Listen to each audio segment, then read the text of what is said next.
let's finish with geopolitics. We're seeing what's happening in Central America with the adoption. We're seeing China make all sorts of interesting moves. I saw an email from Pantera the other day that showed every time China bans something, how the market like tripled on the back of the ban, whether it was Facebook or Bitcoin, many ways other.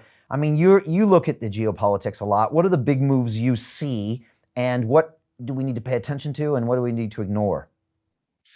Yeah. So I think that the one thing to ignore is El Salvador right now. And I know that sounds crazy, right? Because, there's this narrative like they're going to accept Bitcoin and people are going to love it and it's going to show that like Bitcoin's a currency. Well, I was on a documentary and I said the exact opposite months ago. Here's the thing. El Salvador is going to be a failed experiment with Bitcoin because people don't want to spend Bitcoin. I mean, Brian, do you want to go pay for a house with Bitcoin right now? It's interesting you bring it up, Ben, because in my academy, I give people the option to pay in crypto, and lately everybody's paying me in cash. It's interesting, right? Exactly. Yeah. Yeah. Nobody wants to spend it. Bitcoin is not a currency. Bitcoin is digital gold. It's a hedge. It's a store of value. It's going to be higher and higher as time goes on. We believe there's a place for that. It will always be one of the top cryptos by market cap, not number one, but in the top five probably for all of eternity. Well, as long as we're alive, anyways. So this is something in El Salvador that I think people are seeing is not going to work, and there's going to be a death blow to a lot of the Bitcoin maxing narratives.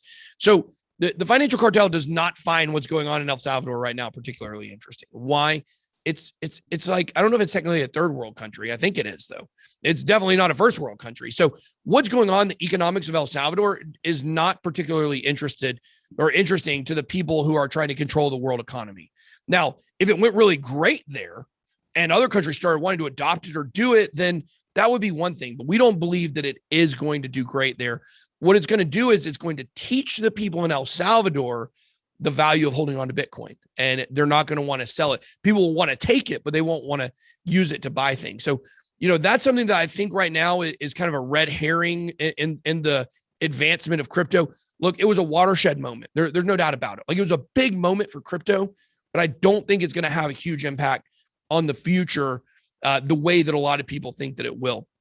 There's a lot of other, things going on right now in the state of Texas. They're saying, 30% of people there, 37% of people there would like to accept Bitcoin as payment, similar to what's going on in El Salvador. Once again, there's a lack of education for people to know the number one value of Bitcoin as it goes up. It appreciates in value, according to Bank of America.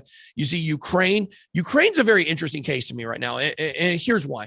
Because Ukraine announced several months ago that they would actually be building a CBDC, a central bank digital currency, on the Stellar Lumens network, or XLM. Well, now they're saying they're trying to change their laws according to their president,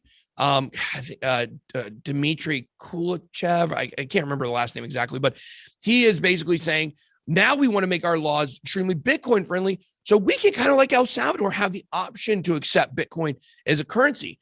And I think this is really interesting because we're seeing this dynamic of a country saying, we'll accept Bitcoin, but we'll also build a CBDC